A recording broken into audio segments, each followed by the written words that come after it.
Okay. So Mick, I think that because there's a few people on here that don't know both of us, why don't we just do a little brief intro of how we got here? Okay. Well,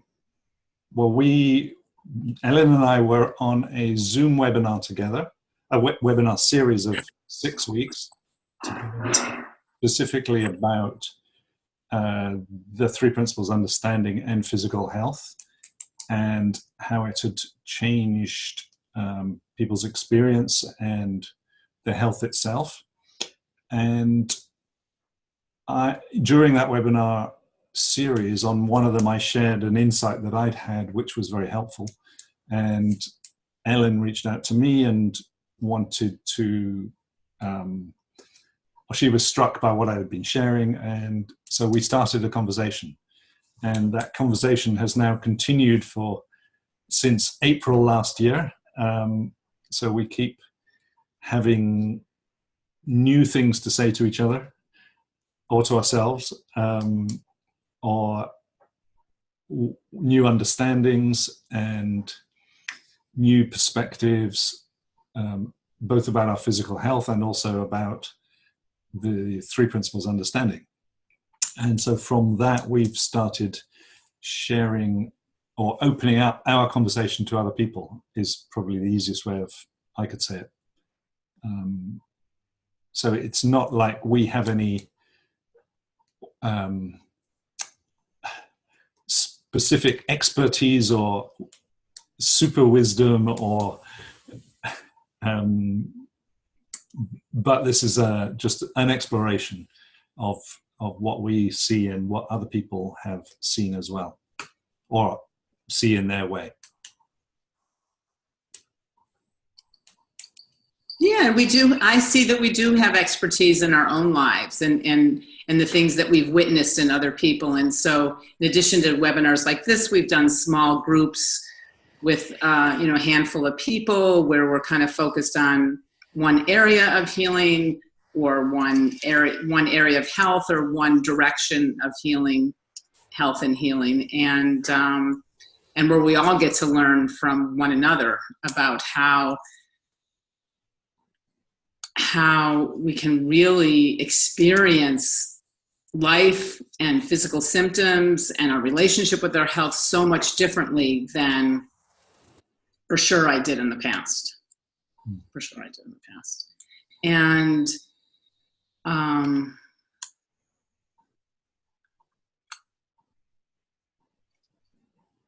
I'll just share that I've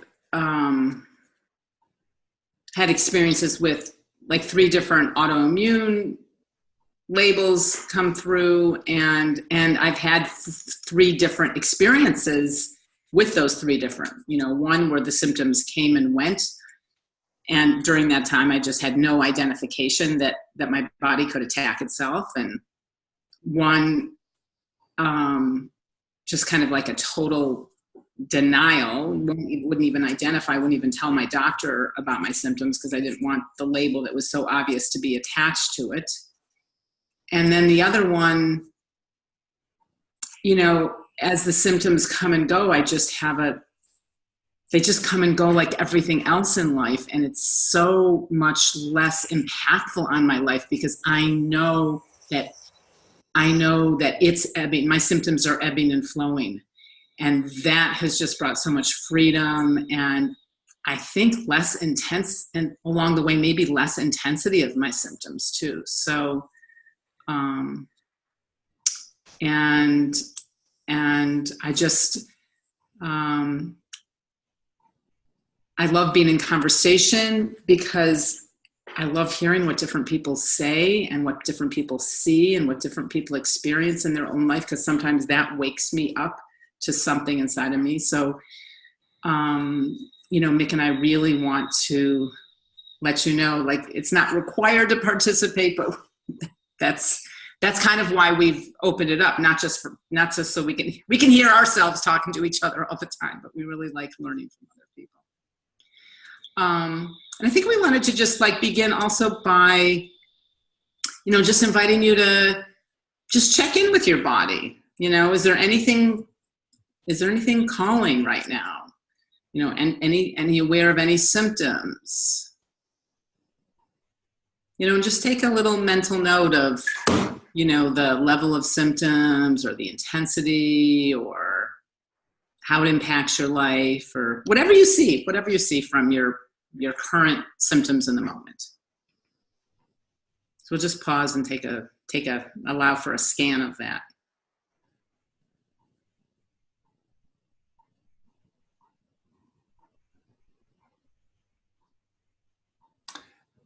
And also as you're doing that, one of the things we wanted to kick off with is your relationship to your symptoms, or to if you have a physical health challenge or physical ailment of any kind. How would you describe currently your relationship to your body, to your symptoms, to health? What does that word conjure up for you?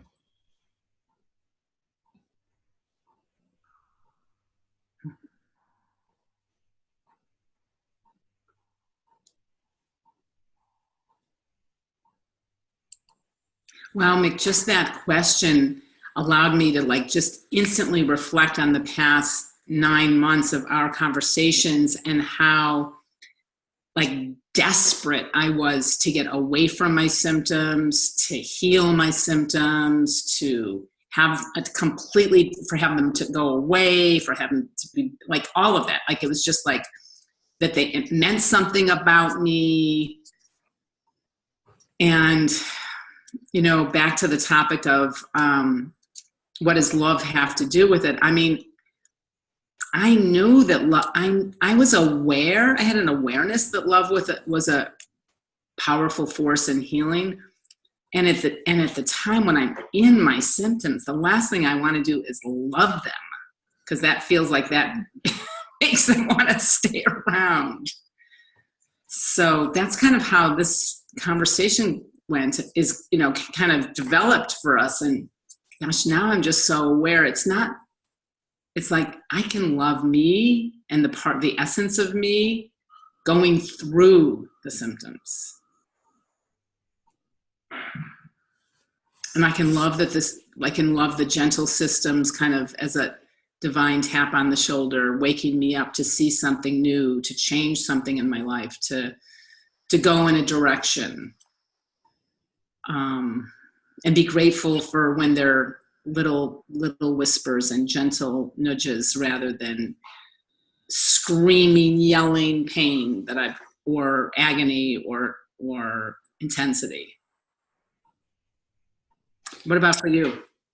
Well, as you're speaking and talking about, that intensity, or that feeling of, I don't want to love my symptoms. I mean, it really strikes me as what are we relating to in that relationship?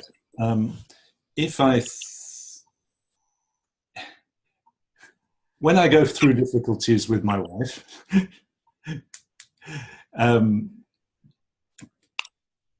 which is significantly less these days than it used to be,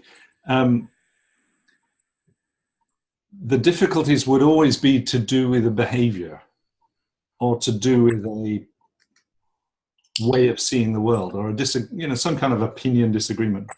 And there was never any question of love underneath that. There was never any question for me of the love going away. And if I translate that into physical health and physical health challenges, it strikes me that the symptoms are behavior. The symptoms are the body's behaviors. They're a manifestation of something going on in the body, but that doesn't necessarily mean I have to go to war with my body. It doesn't mean I have to get away from my body. It doesn't mean, because I'm never going to get away from my body. It's a marriage till death us do part. I love that. And there's something in there for me. There's something, and Ellen and I were talking earlier today about marriage and the, what's behind, or what can be behind a good marriage. It's like there's a foundation of love. There's a foundation of respect. I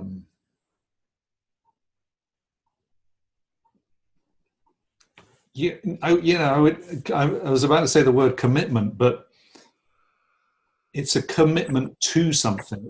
It's a It's not just a blind commitment to, a vow. It comes from somewhere.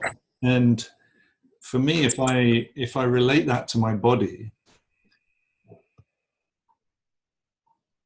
it shifts my relationship to my body, so that I'm no longer, if I think about commitment, I think about love, I think about respect for my body.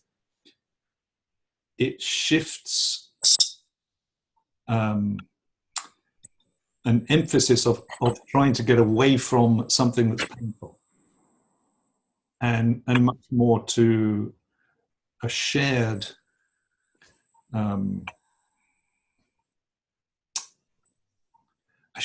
space between this consciousness that I call me and this physical form that I call my body. Anyway, that's where I go with what you just shared, Ellen. Yeah. I don't know if that's yeah. Yeah. Well, as you were saying that, I was hearing the recordings of and the teachings of Sydney Banks around like all we need is love and understanding. All we need is love and understanding, and discomfort or discord is a lack of love or understanding. So when we have that love and we have a deeper understanding, not of the disease or diagnosis, but a deeper understanding of the only way we experience our symptoms is through thought, and that is where we can have high pain or high level of diagnosis and low suffering or high suffering, that that they're independent of one another. I love when you shared that with me, like a speedometer and a tachometer, or what do you call it in Yeah, tachometer, rev counter. Yeah, rev counter, and that you can have high symptoms, but you can still be cruising with the low suffering, and you can have really low symptoms and high suffering. So when we understand that those two components aren't married, that those run independent, then our relationship with our body and with our symptoms can really be different. And so see what other people, go ahead. Just as I was hearing you say that, I just want to expand on the word thought. Thank you.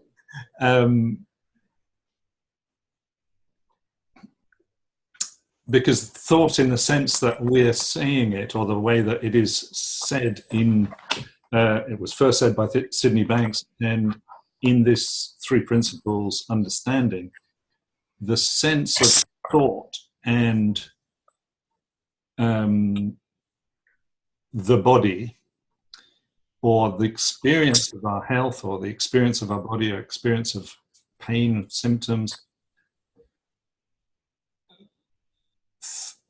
on the surface it seems like, well, I'm just feeling it. And yet sensations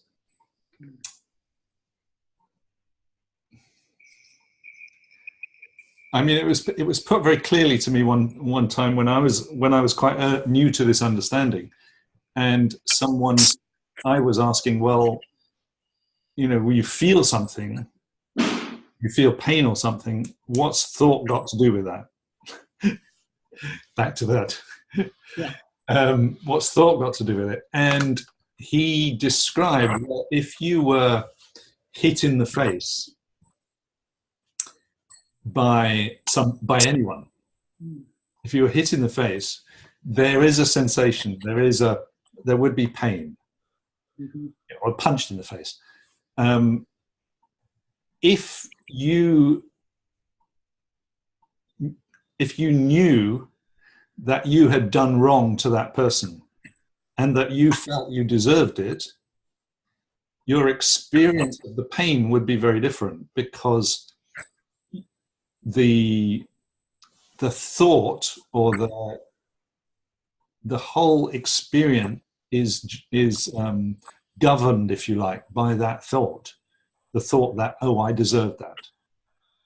If it was someone who came completely out of the blue, the thinking attached to it would be completely different. The thought attached to the feeling would be completely different, and we would have a different experience. He apologized for the example at the time, but it's for me, it is a very clear that thought always has something to do with it. And then if you have strong feelings and you get hit in the face by someone that you have strong feelings about, you could have a whole nother experience too, right? Yes, exactly.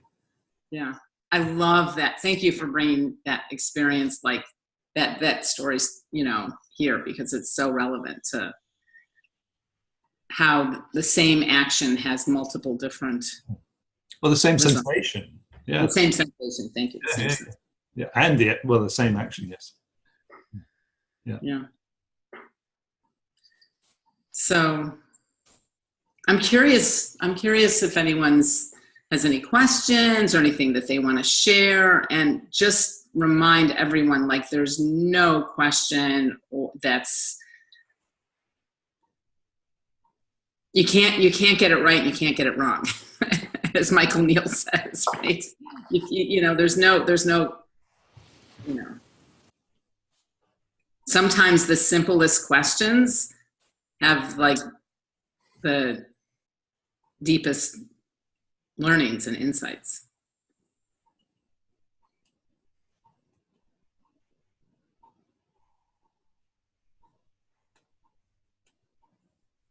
So that would look like either a chat box question or a unmute yourself and just start sharing, since we're a small group.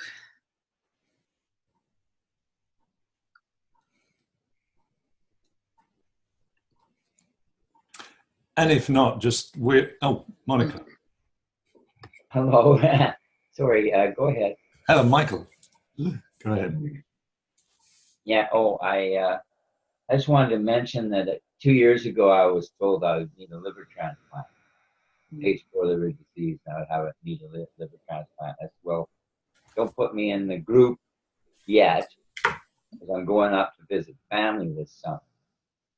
I went up to visit my family, and things didn't always go perfectly. We had ups and downs and stuff. But, overall, it was pretty relaxing. And when I came back to the city, they tested me again and said, "You no longer need a liver transplant, because apparently my liver has created some blood vessels that are taking over for the ones that were plugged, that were blocked." So it's like, what was it? It must have been my thought life and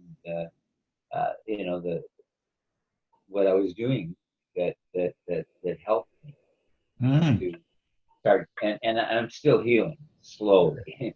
It's a slow process, but it's coming along. I'm getting more and more and it looks like my liver's going to recover. Wow.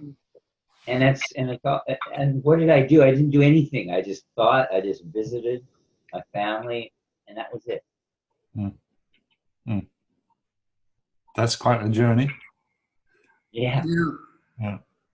What a beautiful example of what love has to do with illness. Yeah. And, you know, it just reminds me also like the wisdom of the body. Like the body's always seeking balance, homeostasis, healing, that it's always doing that. And when we begin to see our symptoms or test results as, you know, an expression of or a call for love, for me, it just totally changes my experience of what's going on. And I just love that you shared that. Wow. Right, the body is just brilliant. It knows how to breathe. It knows how to swallow. It knows how to circulate blood. It knows how to respirate air. It knows how to create energy. You know, energy. Take new food and turn it into energy. Like it's brilliant, and it does it all on its own. And of course, there's things that we can do to enhance that or get in the way of it. But ultimately, you know, divine mind or universe or whatever you want to call this creator of all, you know, is the ultimate healer. And there's some kind of peace inside of me remembering that it's the ultimate healing is not on me. It's between my soul. I kind of see it as like a soul contract between me and divine mind. So.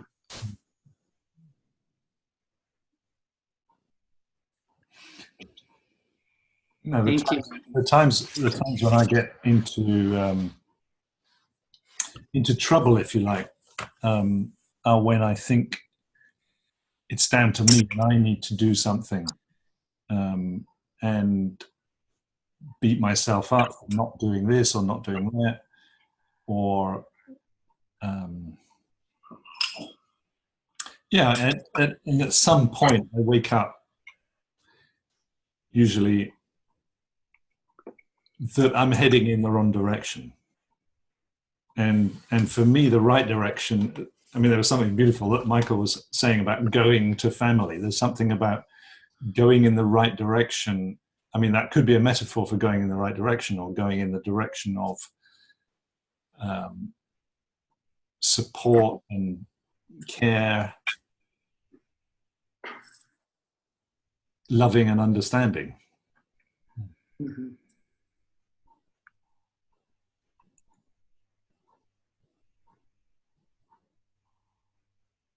And the place that we come from when we do things, you know, like I really hear that when you went to visit family, because let's just face it, we can visit family with a lot on it, or we can visit family from a place of just, you know, openness, you know, or I can have this immune system tea from a place of fear. Like, I got to drink this because I'm getting on a plane tomorrow and there's all these germs and people and window, you know, like I could drink out of fear. What's that going to do to my immune system versus like, I love my body so much that I'm going to give myself a little immune boost tea before I go and as I travel. There's a huge difference around that. Cheers. I don't know if people have heard Anita Morjani's story, where she had very severe cancer. It got worse and worse and worse. Stage 4. She was given 6 hours to live or something. And in the years leading up to that, after she came back from near death, she described the process of leading up to that, where she took every kind of supplement possible and, you know, did all the so-called right things to boost her immune system, and all the best nutrition, all the so-called things to avoid any kind of negativity. And exactly like you're saying, Ellen, once she'd come back the other side, she realized that all of that was from fear. All of that, the energy of that was from fear rather than from love. Mm-hmm. So we can do the so-called correct things, and it doesn't necessarily get us the help we would like, or the healing we would like.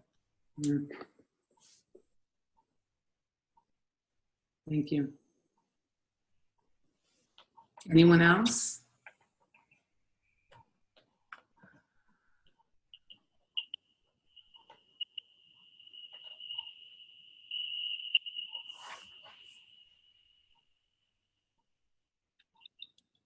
Okay. Well, this is wonderful what happened to Michael. It's just like, I don't know. And I've really got to live there more. Because when he went, it was a disaster for me. Oh. I mean, that's the peculiar thing. But then when he came back and is healed, but like, so I'm learning to kind of stand still. Like, we're quite different. Like, we're always, but anyways, I'm trying to become, because if I really listen to him, I hear him different than I think he is. So this is my process of expanding my experience of being in a relationship. We were split for maybe, I don't know, 6-7 months. And it was peculiar. It's like we don't always know what's going on. I guess that's it. Maybe I'm trying everything to be correct, almost like drinking the right tea, eating the right food, because it looks so incorrect what happened. But it was an experience for me and for him. And now we're back in the relationship. But his going away was what he had to do. And I say, yeah. But that's not the way you're supposed to do it. So I guess it is the learning of me of not being in control or think I know what's going on. I mean, I still got to lead my life and but he's allowed me a lot of individuality in the relationship. We kind of allow that. So we're learning how we're in a small space now of, sharing a space and keeping our own sanity. So there's a lot more quiet. So it's so tempting to argue, but we're so close. I just know where it's going. It's gonna go there. So, what's love got to do with pain? I mean, I was really listening this morning. Like we both had pain last night. He was yelling and screaming, and I had my stuff. And this morning I woke. It used to be if I was in pain, I just get up and move. But lately it's kind of, I don't know, it's different. So I was too tired to get up. But then I said, if you want to feel better, you better get up and just have a bath and go somewhere. But there is the process that I used to think that write things on pleasure and pain. Like, and effortless pain relief talks about when you're in pain, you're not in your body. So those are learning things for me. So for me to turn those feelings and Mike mentioning thought, like, and the punching in the face. So, it's my reactions to I got a lot of learning to do, but I have reduced my pain considerably by doing Feldenkrais and breath, and I'm doing my classes, which I think I was so sick, but I continued, and it was wonderful yesterday. So I know there's good experience in teaching creativity. Because when she left, I said, well, let's keep exploring. Because I'm teaching drawing, but because I know the principles, it makes it a lot more interest, because then I'm learning, like you mentioned, Ellen, that you learned from your conversations. Well, I asked them to write, we did gesture, which is quick drawing. And I asked them to, because it's part of getting rid of the critic, 15 drawings in 15 minutes. So she appreciated, and she observed that the critic was coming in. And then she just went, because it's about flow, like you just keep moving the pencil. And then when she wrote, she said, there was one point where they were coming in criticizing her brain or whatever. And she decided she was just going to keep with the flow. And by going with the flow, she all of a sudden could draw it. Mm. So that's why I like the classes, because, I mean, I used to say, well, I did drawing because it seemed like with the 3 principles, I needed some physical activity. Like I try to do dancing as well to help me to get out of the intellect. Mm. So drawing was my way of helping me get out of the intellect. So, Monica, I'm sorry to interrupt. I'm really curious about your experience of your own pain that shifted yesterday, and this week. Would you be willing to share that? Because I think that would be really valuable for us. Well, I was fragile, maybe it was something else, but it was like I was going to quit the classes because I was just so fragile. But I decided I'd go on what I had, pace myself, get prepared before. And I phoned you, which was lovely, because when you spoke to me, you asked me a question, and I came up with acceptance. Mm-hmm. And your voice is very loving and encouraging. So that was really loving that you acknowledged that I had said the right thing. I mean, that's ridiculous, but but that's the way we are, right? So that acceptance might have helped me. Michael, don't run the water, please. Oh, I'm sorry. Is that nice? Yeah, and I spoke to a friend, and she talked about the patterns we go into. But I reached out. Because, when you had said you would receive a phone call from me, I thought, oh, gee, I don't know. And I almost canceled. Because I have trouble maybe receiving, who knows, or I can do it on my own. But I didn't, and I am so grateful I didn't cancel, because it was hugely valuable. I mean, it was to keep me on track, even though I'm in pain and discomfort, to keep me on track with still doing my life, which will enhance me, because I could fall back and crawl in a corner. But what happened yesterday? I'm still I feel like I'm on the edge of my seat. So yesterday you had a lot of pain, and what happened between the beginning of your teaching art and the end of that session with you? What happened with you and your experience with your symptoms? Well, I was involved in the class. I was quite nauseous, it wasn't just pain. I had a physical nauseous and weakness. I don't know what more to say, except that And then what happened with those symptoms? They weren't there. They weren't there? Well, I didn't think about them because it was involved in the class. It was involved with other people. I guess it's a distraction. I don't know if you like that word or not, but sometimes it helps. It was pleasant. It was pleasant to be sharing. I mean, I even sent him an email, said, well, I had this physical pain or physical discomfort, but let's just go for it. And he wrote back wonderful or something. Oh, okay. I stayed on track, even though my body was criticizing me for being in a critical mode. I said, oh, it was. Well, I don't know. I didn't really, I suppose that we could talk about feelings, feeling the body when it's in discomfort. and maybe change the feeling. I don't know if you.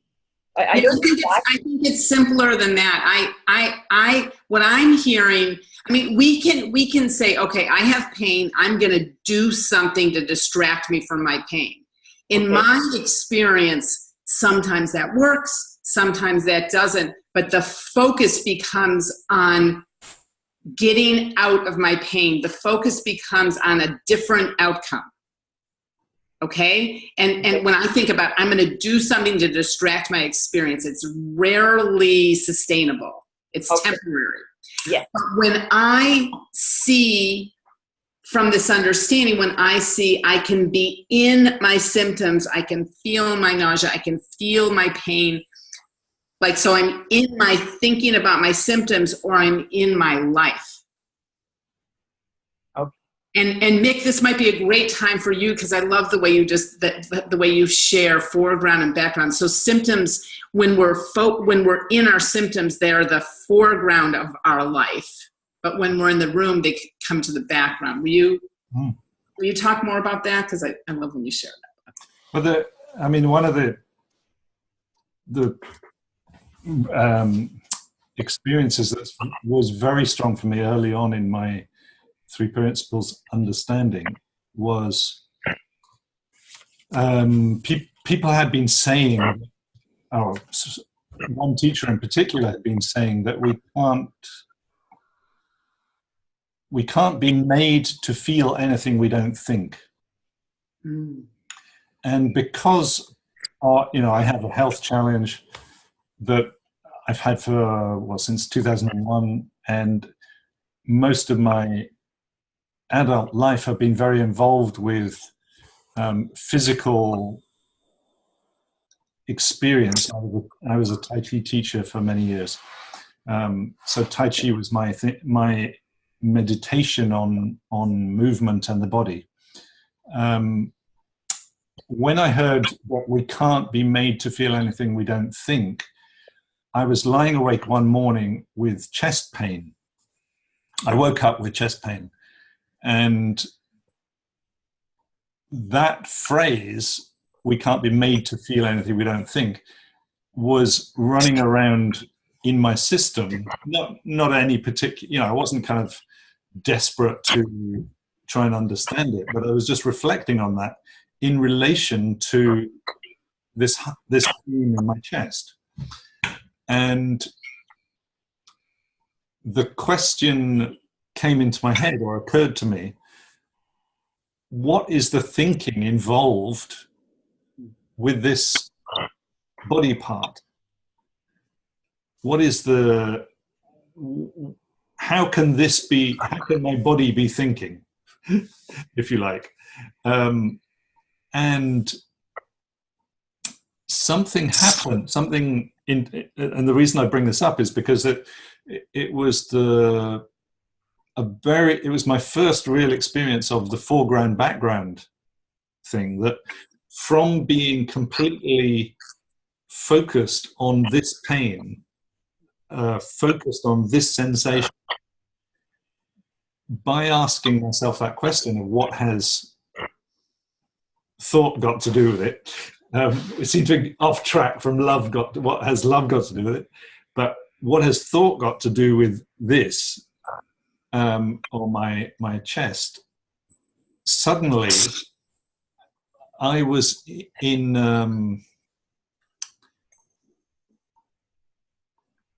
It was like I was thrown into a space of love. It was like I was thrown into a space of being aware of the whole of my body, of which this sensation was just one very small part. And all the other parts of my body were there for me. There was nothing wrong with those parts. And there was like a communication between all of my body and the chest. And it was no longer such a singular focus. And what became very interesting was the quality of that space of awareness, which you could call love, or you could call healing energy, or you could call care is another word.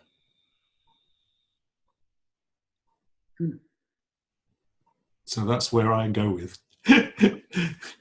The foreground background is, for me, is the background, and it wasn't something I did. It wasn't something I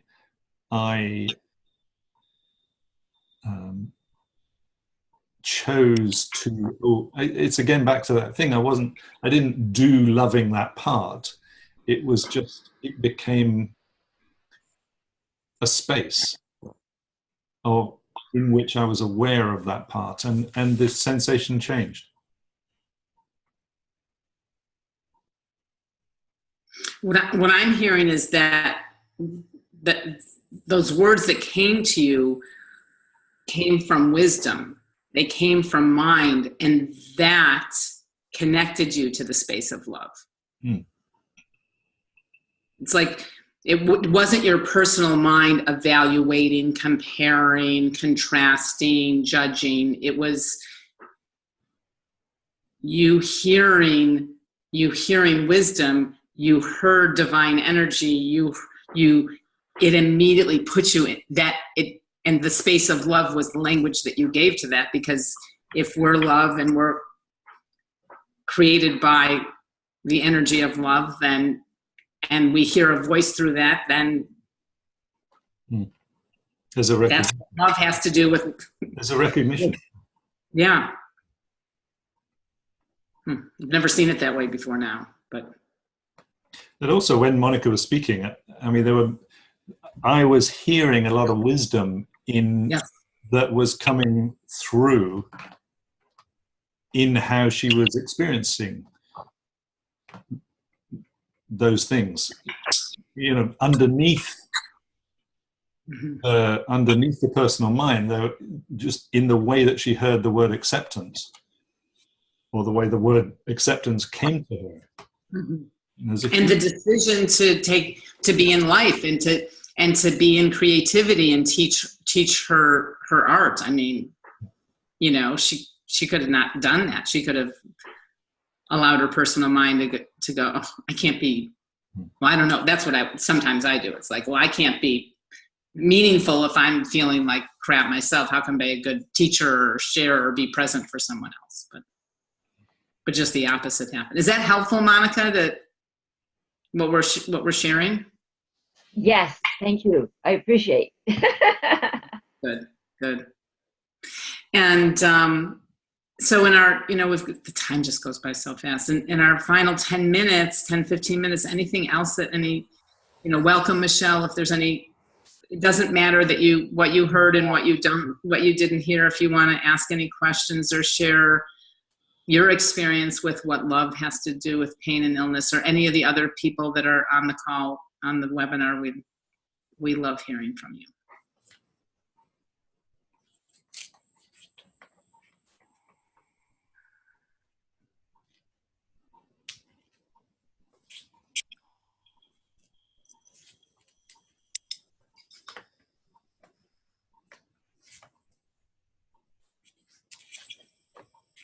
Hi. Hey. Hello. Yeah, I was just really listening, so I just I don't even know what to say. It's my first time with you guys on a webinar, but I did have a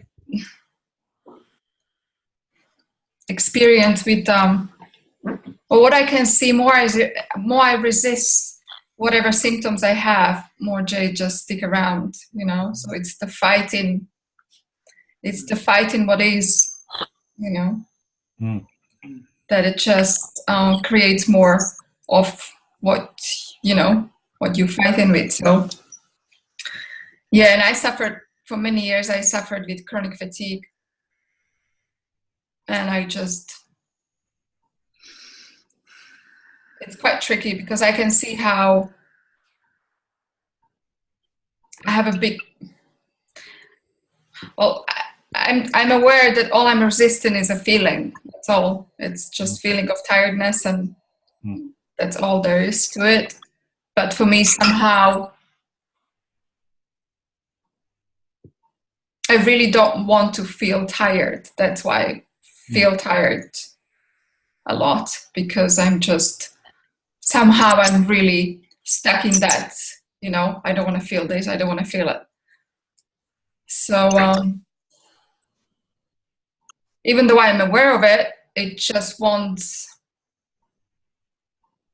not very helpful. But I had it for many years, so I kind of, you know, I kind of learned to live with it and stuff.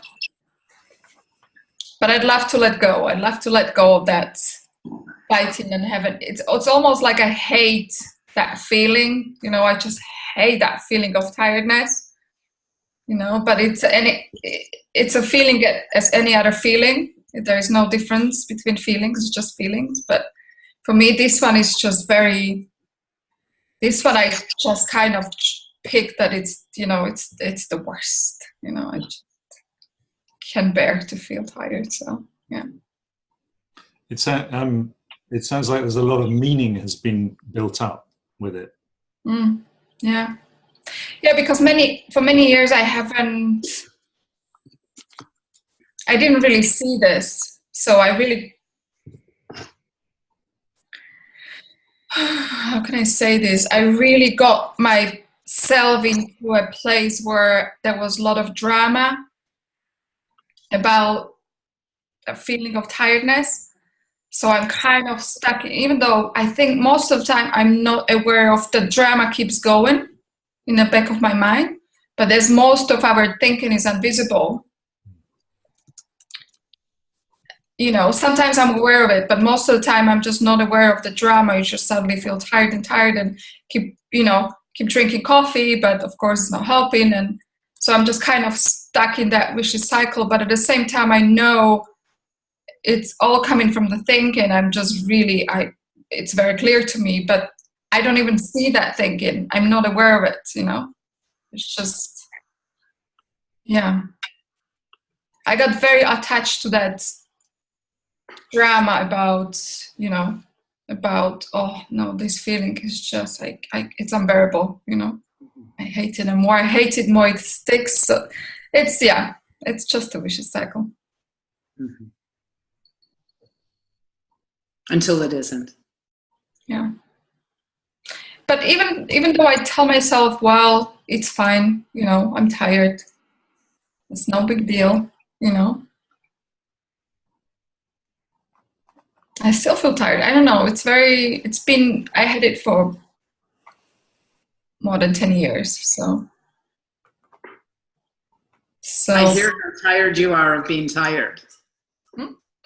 I hear how tired you are of being tired, and how tired you are of the vicious cycle. And yeah. Because sometimes I see the tiredness is like layered thought on top. Like there's fatigue that is in of itself is kind of neutral, and then we layer the, you know, what this means, and I've had this for 10 years, and it just cycles, and I don't want it, and I want it to go away, and yeah. Just lately I realized how there is so much, how I just really hate it, you know, like that, the heavy feeling, the heavy thinking about, oh, I just hate it. I can't bear to feel it anymore, you know, so yeah. But on the other hand, I had moments where it totally, when I kind of surrendered to it, it happened to me maybe 2 or 3 times during those 10 years. And I felt so much energy, and I felt so great. I even forgot how it feels to have energy and just feel normal, you know, because I feel like I'm abnormal all the time because I'm tired all the time. So when I had those moments where I didn't feel tired and I had a lot of energy, I was kind of freaking out. I was like, what? This is just, I didn't know how to, you know, it was so,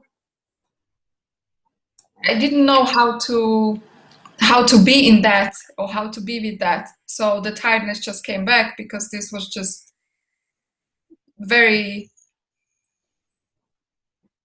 that was just so strange, you know. I didn't know what to make of it. It's like, I don't feel tired, you know. So I just fell back into that tiredness. So yeah, it's almost like I'm keeping myself there for some reason, you know. Well, sometimes things that are familiar, even that, you know, it's not like we like it or want it. Just that it's like just a familiar. It's like a habit. It's just a thought habit. Mm. And gosh, it would be fun if we had time to explore more about the feeling, because that feeling that you talked about when you were free of that. You know, your voice changed, your energy changed, just talking about that experience, like things change. And what I see is, for myself and the clients I work with, is that when we have a break from symptoms and then they come back, we just make that mean something. Mm. Rather than seeing it's all temporary. And even in the consistency of daily pain or daily fatigue, like, there is variability. And when you start looking at the variability, it's amazing how much wider the lens of life looks, rather than just seeing daily pain or daily fatigue or daily symptoms. We had someone on a webinar who had, you know, constant pain, never relieved. And just in a conversation like this, she became aware of, oh my gosh, I don't have it when I meet my friend for coffee. It was like she was so habituated to her thinking about her symptoms. And then in a follow-up conversation, she forgot about the other times that she didn't experience it. So I find it fascinating. Mick, is there anything that you want to add before we read the comment in the chat box? Well, just a little bit. It goes back to what we were talking about earlier. Ellen and I were having a conversation earlier, where I mean, for me, sometimes the trap is thinking about cure, and that can set up an expectation, or it can set up its own thinking. It can set up its own path, its own trajectory. Its own trajectory and its own package of thinking, which it's like nothing gets seen outside of that trajectory, or nothing gets experienced like those times for that woman when she was pain-free. She didn't see them because it wasn't within the trajectory. And for me, the difference between cure and healing is there's something in there.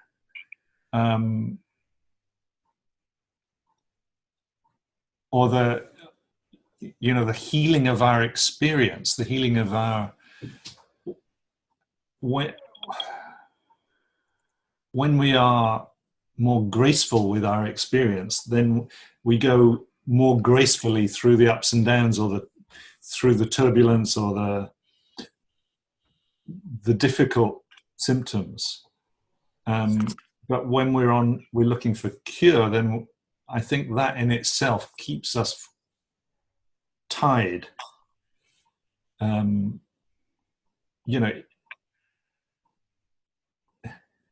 inextricably tied to the problem. Yeah. Or it you know, it remains a problem. Yeah, definitely there is that wanting to, yeah, do something about it, to fix it and Be stuff, done with it. Be done. or just get rid of it. Yeah. For sure. For sure. Yeah. And But that's obviously natural. I mean, it's, you know, I can be the same. It's like, you know, I can be very much the same with my, We have been, and we've shared those moments too, haven't we? Enough already. Yeah. I'm done. because it feels like a big part of my life. It's like a story, a big, you know, it's been happening for many years, and Yeah. it almost feels like I live, you know, like I keep being under the water all the time. Like I'm not able to just, you know, get out and breathe, because I'm just being pushed down and just being that kind of weird state where I'm just exhausted all the time. And yeah, and it's a story, you know. It's just, that's, you know, I love what you're saying about, I'm sorry. yeah, it's like a big thing I have to deal with. Even though I'm aware I'm doing this, I'm not able to just, you know, just let go of this, trying to fix it, you know.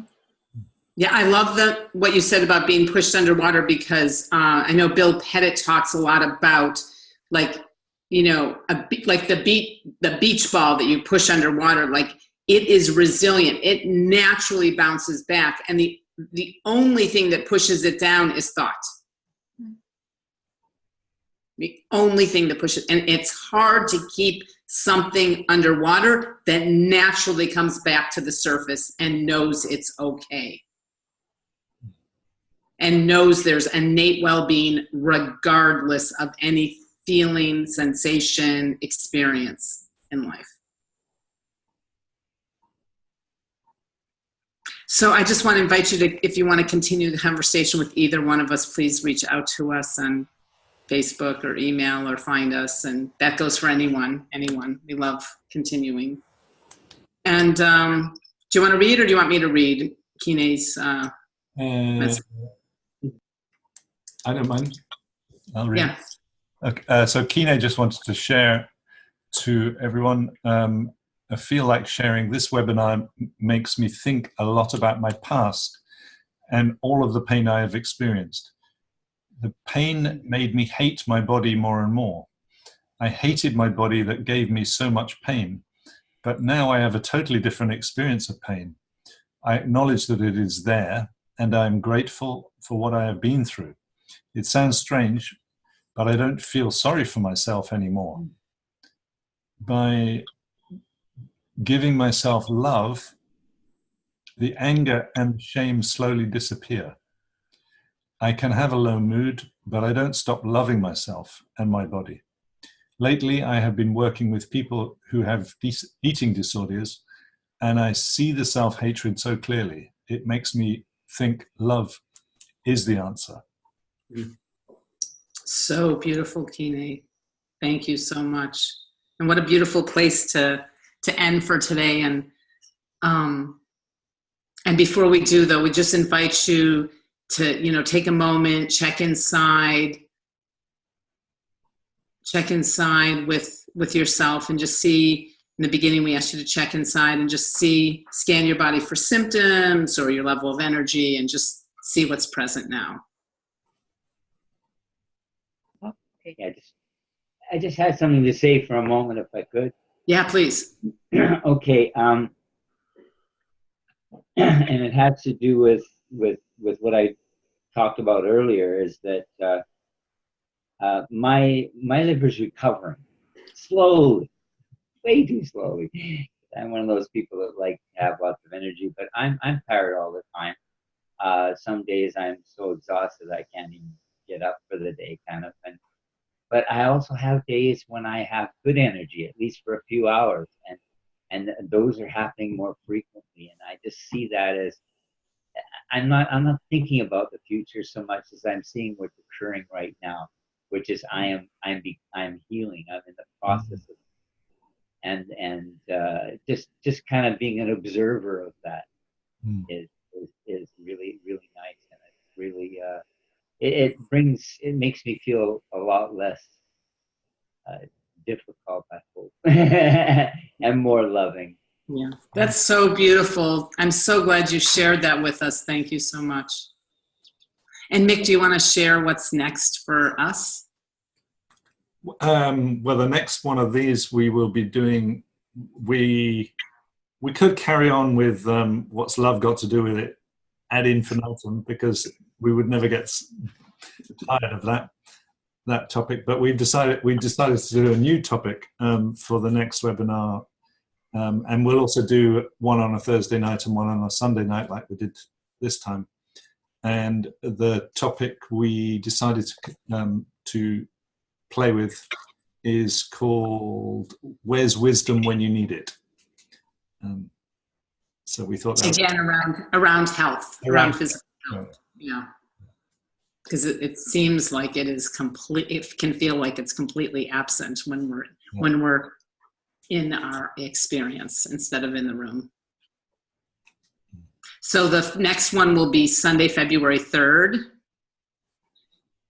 And the one we'll post it on Facebook again. And then one after that is 14th. The 14th. Yep. Oh, so February 14th, that's Valentine's Day in the US. It's in the morning. Does that impact the rest of the world? Everywhere. Everywhere's in love. Everywhere's in love. We should have done Where's Love When You Need It on Valentine's Day. Yeah, so well, that'll be fun. Pretty close.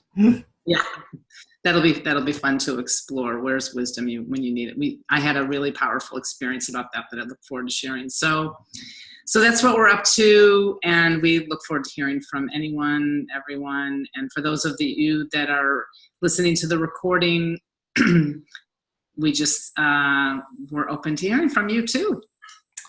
And I'm just going to unmute everyone if you'd like to say goodbye.